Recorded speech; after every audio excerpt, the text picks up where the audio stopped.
Hey, what's going on, everybody? This is the final chapter of Life and Teaching of the Masters of the Far East, book number 2 by Baird T. Spalding.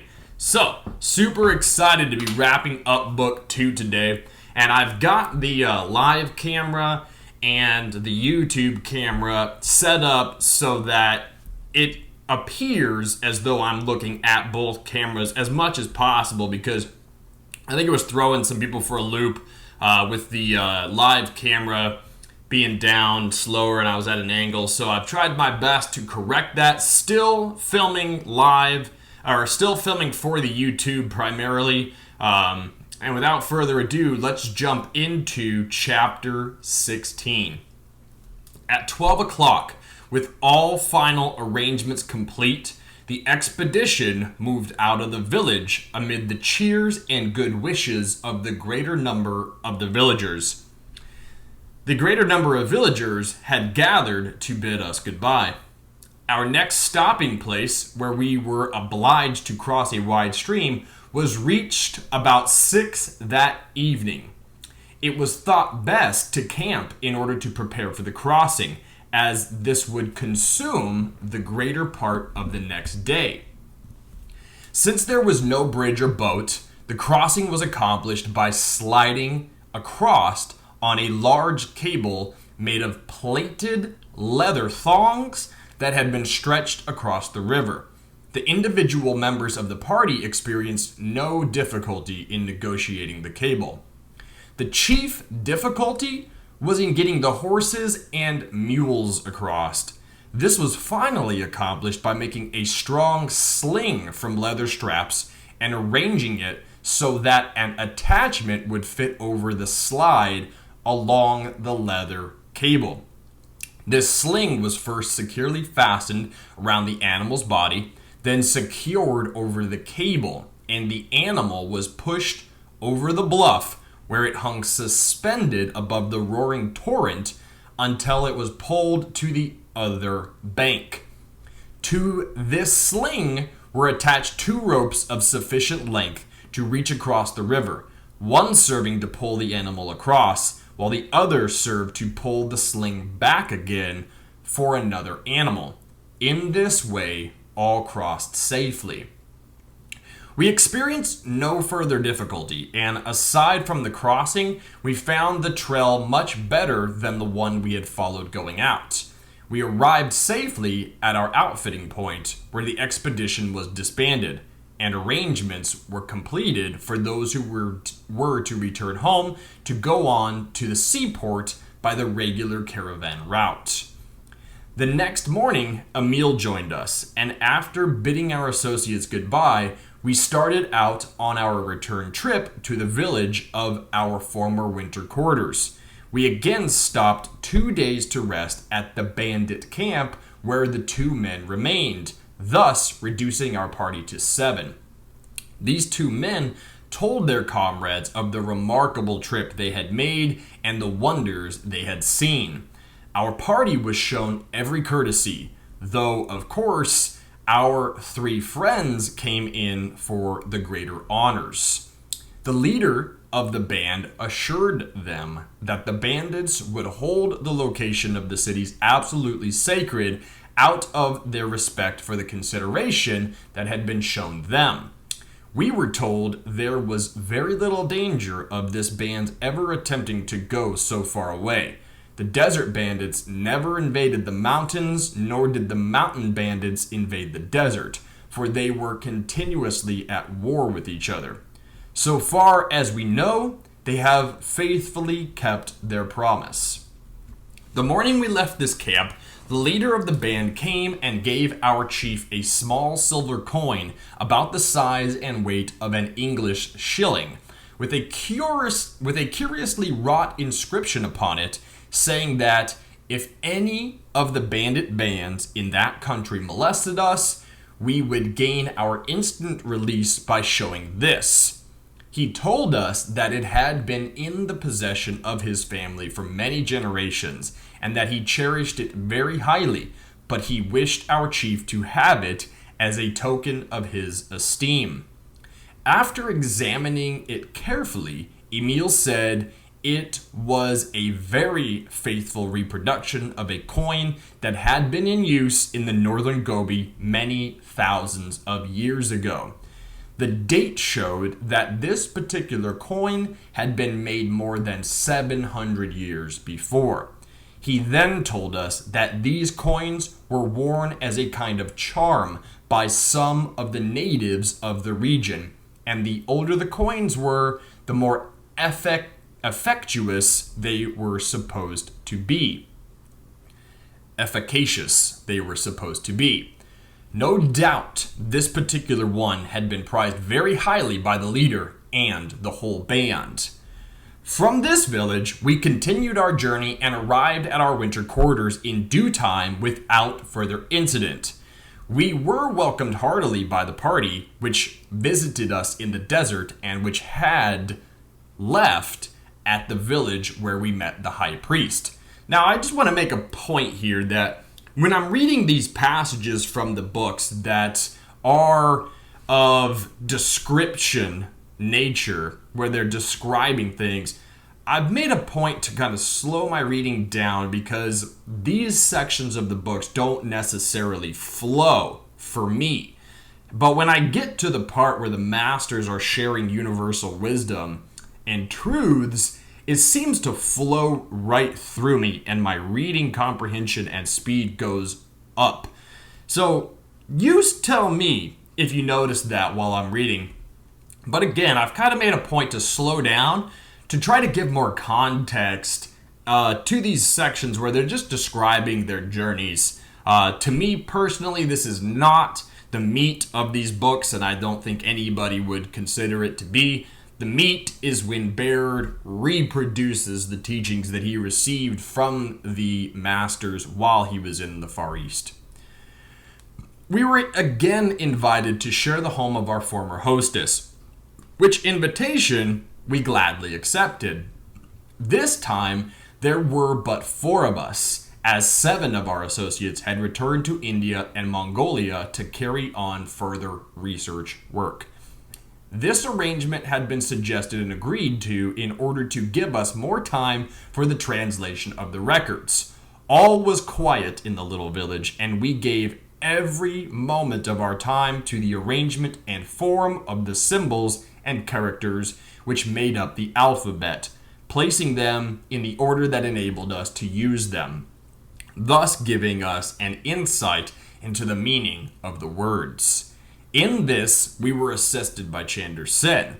While he was not with us all the time, he and our hostess was always at hand to help us over the difficult places. This continued until the last days of December, when we noticed that a number of people were again congregating for the yearly gathering.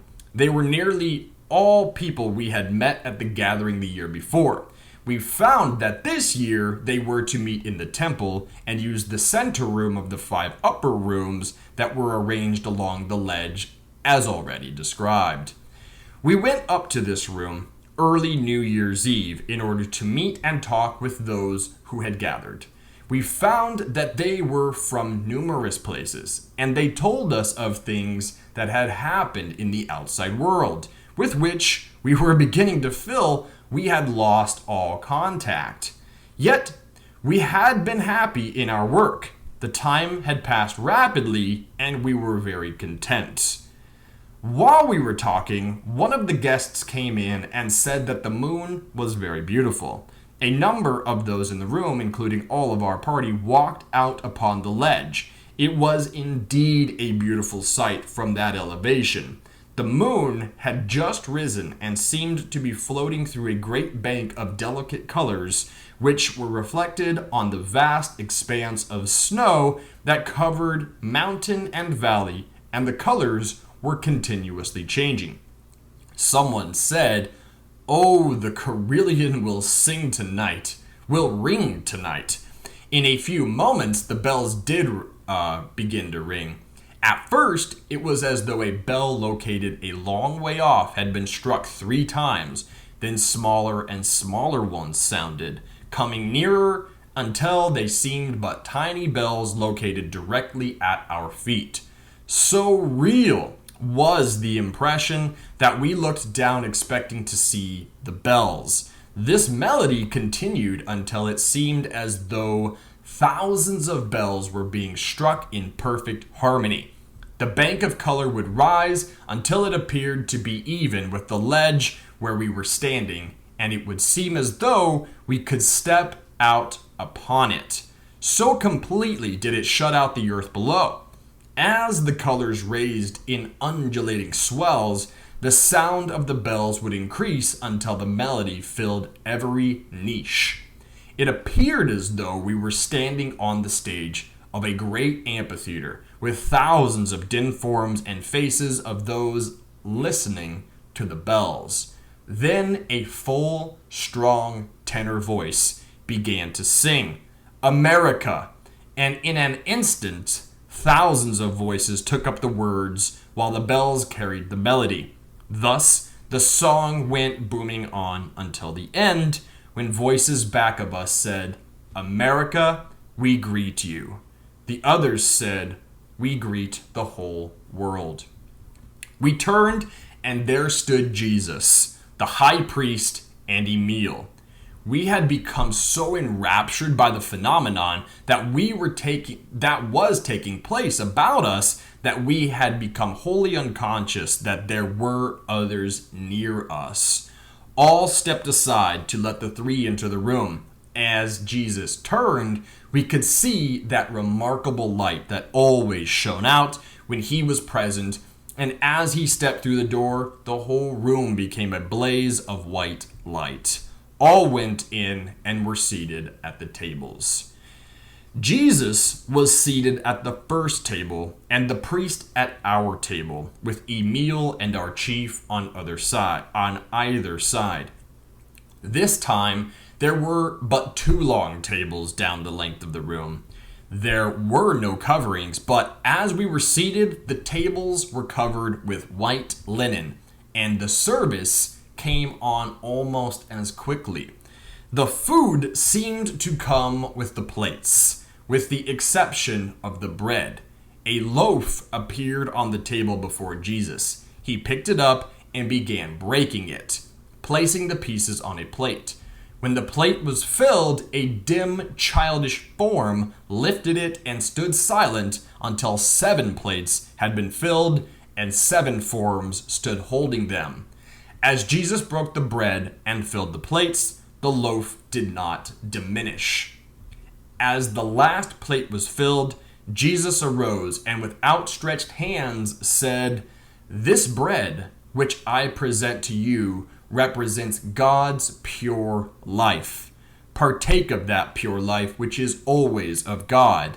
Then, as the bread was handed around, he went on to say, "When I said, 'I am lifted up,' and that by being so lifted up I would draw all men to me, I knew that, in the light of that experience, someday all would see eye to eye and know full well when they could be lifted up as I am lifted.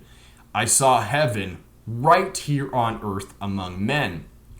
This is the truth that I perceive, and the truth will make all free. Then they will find that there is but one fold and one shepherd, and if one strays, it is safe to leave all the 99 to seek the one that he may return.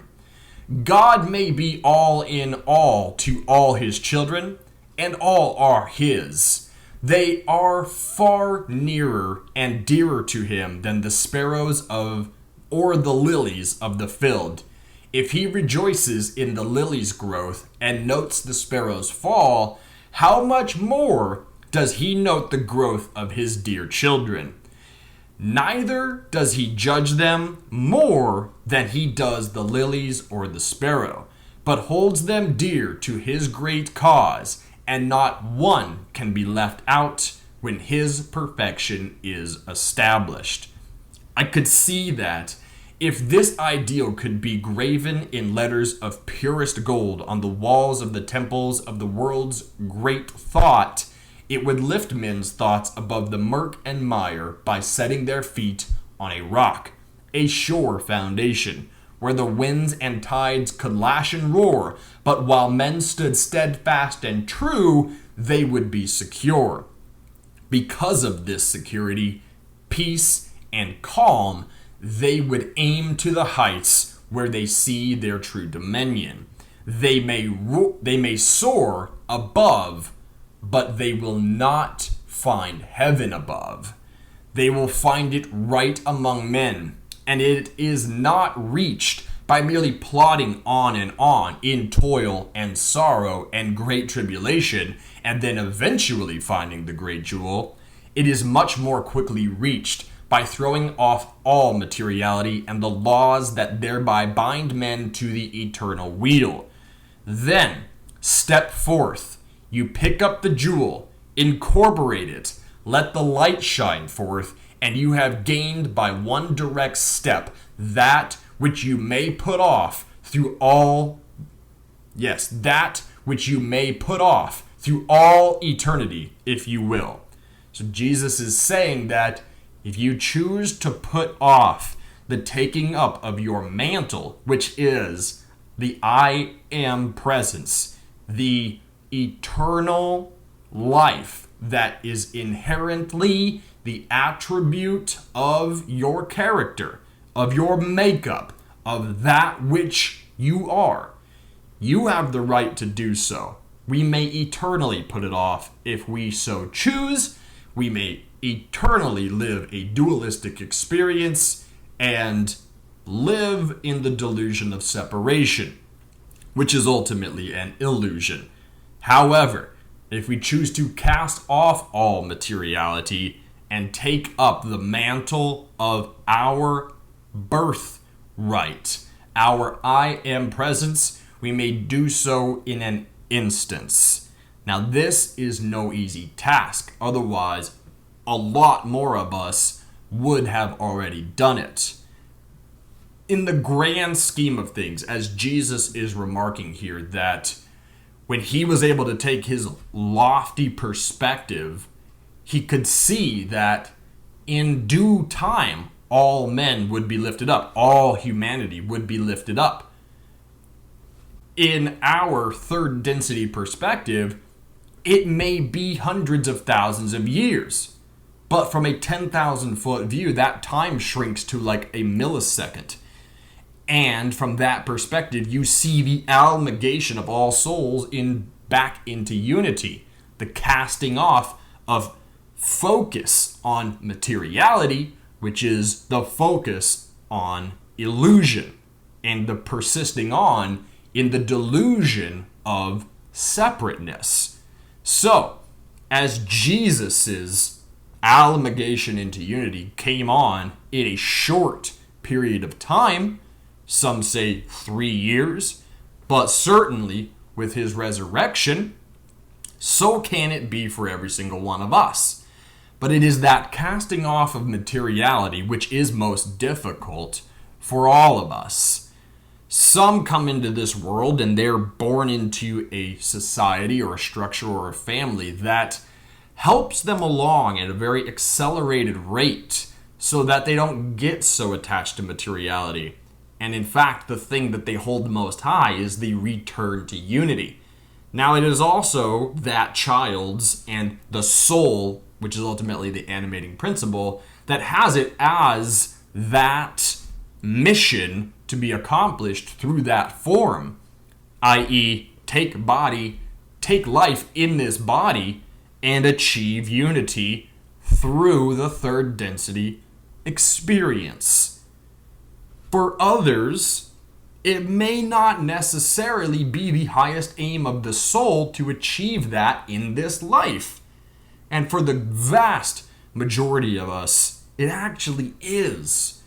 It actually is the soul's desire to achieve unity in this life. If you're watching this video in 2020, it most likely is your soul's prime directive to return to source and to do it consciously and to use the ever-increasing vibration of this planet, because our solar system is drifting through a gaseous cloud within the cosmos that has a high vibration as its signature form to elevate or accelerate your ascension process. With that, we are also approaching the end of the third great human age, the end of the 25,600 and change cycle of time in which the last great harvest, from which the last great harvest took place on our planet. And we now approach the final harvest that this planet will endure for third density life. The planet will evolve, become fourth, fifth, and eighth, up to the 12th density compatible for souls to have an experience on in a reality that we don't perceive with our third density sensory perceiving apparatus, the body, the anthropomorphic form, in its carbon-based structure. Nevertheless, we approach that time where all things will align, cosmically speaking, and we will receive this great rush of energy that, if you're ready, will elevate your consciousness above third density, possibly even beyond fourth density consciousness, and then alter the structure of your body to crystalline structure, subsisting on light. Now, this all may seem way out there if you've not followed the work of Drunvalo Melchizedek, David Wilcock, Corey Good, Emery Smith. The list goes on. But rest assured that rapturous time fast approaches, and the date range for which the individuals who have done the most scholarship on this subject say that it will occur is in the 2029-2030 time frame.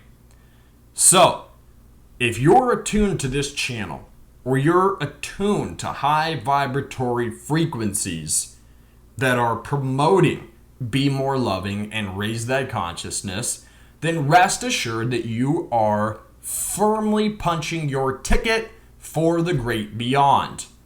Yet to experience that which is great and beyond consciously, not having to rebirth through the veil of forgetfulness in a third density time-space reality, and then go about it over potentially the course of another 25,000 years.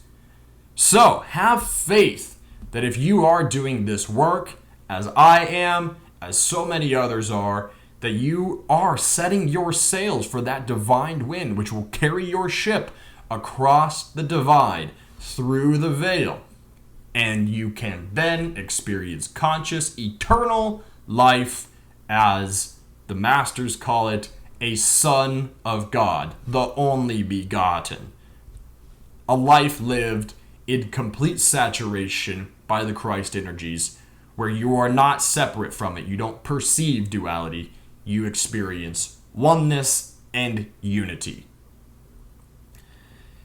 You will find that the soul which insists upon immediate and complete spiritual illumination and emancipation here and now, and knows that his relation to God is the relation of parent and child, quickly sees that this not only makes clear the divine possibilities, but that he has them to use, and they will work for him as he wills.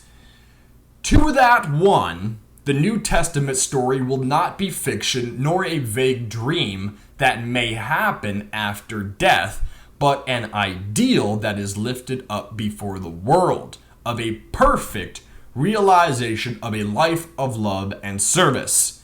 That ideal is the divine accomplishment of all, here and now. And you can greatly accelerate your experience of that process by being service to others, dedicating portions of your time to spreading this message. volunteering at soup kitchens and food banks and anything else that you can possibly think to use your time in service to others. Then will they know the vision I saw when I said, many shall seek to enter in and shall not. For strait is the gate and narrow is the way that leads to eternal life. For without the true appreciation of the Christ ideal and of the divine and perfect plan of the cooperation of man and God's right here on this earth, the realization of this ideal is impossible, and it becomes only a dream, a myth, nothing. The door giving access to this omnipotent and transforming alchemy of the Spirit in man is open to all at all times, and the key to its opening is in the thoughts of all. When two ideals and methods of salvation or of securing the saving grace of God's love are different, it is man's thoughts and not God that made them so. Those who close the door to the immediate blessings of God for all his children isolate themselves from the immediate blessings that God bestows upon the Christ child and from the spiritual illumination of the transcendent alchemy of spirit and the all-potent powers which are theirs to use as the Christ would and should use them. Again, yoking yourself with the Christ, which is that divine, unconditional, first thing created by God. It has all the attributes of the Father principle and may use all of those attributes to include all of the attributes of the Mother principle when it does so according to how God would use them. Jesus makes it clear again that when your idea of what it means to be amalgamated with the unity principle with Christ is different from that, you could say, roadmap or blueprint by which the masters have laid out through their experiences, it actually happens and takes place, then you are participating in delusion and duality. You are, as the Buddha would call it, you are thinking with wrong mind. When you amalgamate or yoke yourself with the path, with the Tao, with the transcendent experience of the masters, as they say it must go, because this is the way unto the Father, then, and you perceive it as thus, you perceive it as right, you are able to silence the ego, you're able to put away the personal preference or biases or whatever the case might be. When you're able to put away those things that think duistically 24/7, 365, and accept that it is unto the Father you must go by way of the Christ energy, that kind of graduation, that next step, then you have put away the dualistic mode of thinking, and you may then achieve that which you stand to gain. Now, it goes much further than all of that, because your thoughts are going to direct the way that you live, and the way that you live is going to reflect the way that you think. So, you can know all of this, as I do in many cases, and then you can act in ways that are unbecoming of the ideal, which is going to happen. You're going to stumble and fall. This has been my experience. You will stumble and fall along the path until you just amalgamate yourself with the way of life that no longer does stumble and fall in a way that is indicative of being selfless. So, it is okay to stumble and fall and to make mistakes. Learn from them, as I have learned from many of mine, and continue on. Seek to be better now than you were yesterday, and seek to be better tomorrow than you are today. And in doing so, it's a refinement process. You are coating that pearl, if you will, and continuously polishing it until you are that beautiful ornament, that perfectly created thing that the Father created. Jesus makes the point that you don't have to go through this entire trial and error thing if you just cast off all attachment to materiality and begin a life of service to others, which some of us may be able to do, okay? He also makes it clear that if all of our needs were perfectly provided for by, in this material world, if we didn't have to struggle, we don't have to, but if we didn't perceive that we have to go to work, for example, for sustenance and this, that, and the other thing, we wouldn't have that hard of a time with dedicating ourselves unto service to others. And we'd probably find great joy and satisfaction and sustainment in it.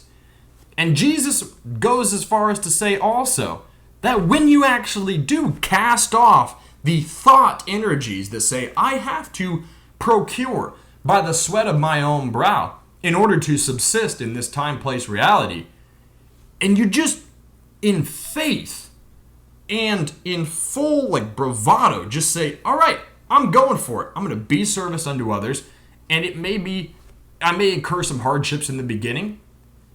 I guarantee that if you do that, you will then be lifted up and all of your needs will be taken care of. And that is the promise of the masters. I've experienced it when I lived in South America. And, in many ways, I'm experiencing it here in North America. In my line of work, there is a large aspect of it that is service unto others and service unto the planet. And then my needs are met tenfold compared to maybe what other people's needs are met by the line of work that they participate in. So anyways, I'm going to get back to the reading, but hopefully that all flowed and made sense for you.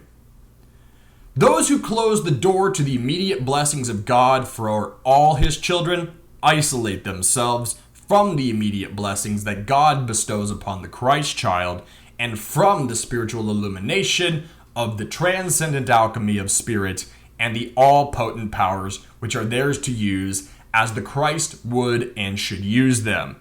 When men recognize this, the leper will be made whole instantly. The withered arm will be restored, and all diseases of body and mind will vanish at their touch. Through the concentration of the spoken word, they will multiply the loaves and fishes, and as they break the bread or pour the oil for the multitude, it will never diminish, but there will always be an abundance left. They will calm the raging sea or tempest by their command, and gravitation will be overruled by levitation. For their command is the command of God. Then will they know my thoughts when I gave forth my opening message to the world as I left the temple that day, when I said, the time is fulfilled and the kingdom of God is at hand. And have faith in God and nothing is impossible to you. All who believe they can do the works that I do and will come forth and do them may do even greater works than I have done. They will know that it is a process of living the life, believing and knowing. Then absolutely nothing is impossible to them. Live the life. It's that simple, plain and out in front, right there it is. They will know that the Holy Spirit, the whole of the divine spirit in them, says today just as it did long ago, that if they hear its voice and harden not their hearts, they will find they are the light of the world, and they that follow that light shall not walk in darkness.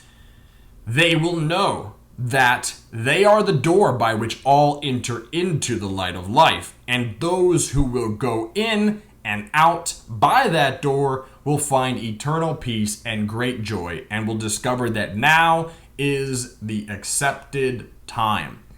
They will find that the Christ but opens the door to their own souls, and the spirit that dwells therein is the all-potent alchemy, as limitless as the universe of God is limitless. The alchemy will dissolve and transmute all manner of sickness, will erase clean the mortal life of guilt and the effects of sin, will illuminate the soul with the perfect light of wisdom, will emancipate from and dissolve the darkened conditions of human life into the perfect light of life. Thus, they will see they are not only children of nature, but children of God as well. They will bring forth the absolute perfection of the individual and thus will perfect the race. They will bring forth the ideal and the divinely inspired prophecy concerning the final destiny of man here on earth, the identity of Father and Son, which is the second birth, the perfect mastery of man over every condition and circumstance. Here, Jesus paused and the lights became brighter and brighter. Then pictures began to appear. The scenes were glorious bursts of splendor. The pictures would come on, a transforming hand would reach out and touch them, and they would develop into a great whole of and become beautiful. There came on a great war scene. We saw men struggling and fighting against each other. The cannons were belching forth flames and smoke. Shells burst overhead, and among the great throng and men were falling over every hand. We could hear the roar and din of battle. Indeed, it was so real that it seemed certain a battle was in progress. But as the transforming hand reached out and over it, all became calm in an instant. As those who had been fighting so furiously but a moment before looked up, the hand traced in flames letters that seemed to spread over the whole scene. Peace, peace. The blessed peace of God surrounds you. You can only hurt and destroy the mortal, but one of God's own you cannot destroy, and you are all his own children. You can neither hurt nor destroy each other. Then, for a moment, it seemed that men were again determined that the struggle should proceed. This determination showed on many faces, especially those of the leaders, but it appeared that the more determined they became to go on, the less cause there seemed to be for a display of force. It also seemed that the more they attempted to discharge the weapons of destruction, the less effect they had, for try as they would, not a weapon could be used. Then the hand went on to trace. Behind every cloud of storm or war, if man will only look, they will find God. They will find that God did not create the clouds of storm or war, that man created them. And if they will look beyond and see, they will always find God's hand upraised in peace. War is not sent or ordained by God. When men war with each other, they are entirely outside of God's providence or power. They are entirely immersed in a man-made realm where God cannot interfere in any way, and they will be obliged to go on in this way until they see the fallacy of such strife. If one is sufficiently strong in his realization of God power, knows his ability to cooperate with that power, and does cooperate, he can stop a war instantly, just as you saw it stopped in this picture. Then Jesus continued, I chose the way of the cross. It was not my Father's choice for me, but my choice, that all might see they can so perfect the life and body that although it be destroyed, it can be rebuilt and become more triumphant. The lights grew even brighter then until every vestige of limitation had disappeared. Not a wall surrounded us, nor a roof overhead, not a floor beneath. We all stood together in boundless space. The 12 disciples came and arranged themselves near the great master, but did not surround him, for his presence stood out far more prominently than any other, with a never-to-be-forgotten brilliance and purity. The invisible choir boomed out, His kingdom is here, for, of, and among men. Now, henceforth and forever, one man, one God. The transforming hand again appeared and traced the words, "His kingdom is here now, among men, henceforth, forever, one man, one God." Then directly over Jesus' head were traced the words, "All for one, one for all." Buddha then appeared, standing at Jesus' right. The priest and Emil walked to them and knelt before them. Emil at Buddha's right and the priest at Jesus' left. Jesus clasped Buddha's partly upraised hand. They raised their free hands until these were over and just above the heads of the two who were kneeling, and said, "Peace, peace, peace. A glorious peace rests over all. We receive you, our dear brothers, into the great council of God's beneficent love." And that love and fellowship includes the whole world. Then all those assembled bowed their heads and made way as the four passed through the assembly. As they passed, the disciples and a number of those assembled followed, and all passed on until they disappeared from our vision. When they had begun moving through the assembly, the invisible choir had chanted, "We make way for these mighty brothers of love, for that love, the mighty love of God, redeems and unites all mankind in the great council of God's love, the brotherhood of man and God." As they passed from view, the great bell boomed out 12 strokes. Then, for a moment, the bells pealed a merry refrain, and thousands of voices joined in. "We bring the glad new year and a brighter day for all the world." Our second year with these great souls had closed. Thus ends the reading of Book 2, Baird T. Spalding's Life and Teachings of the Masters of the Far East. Namaste.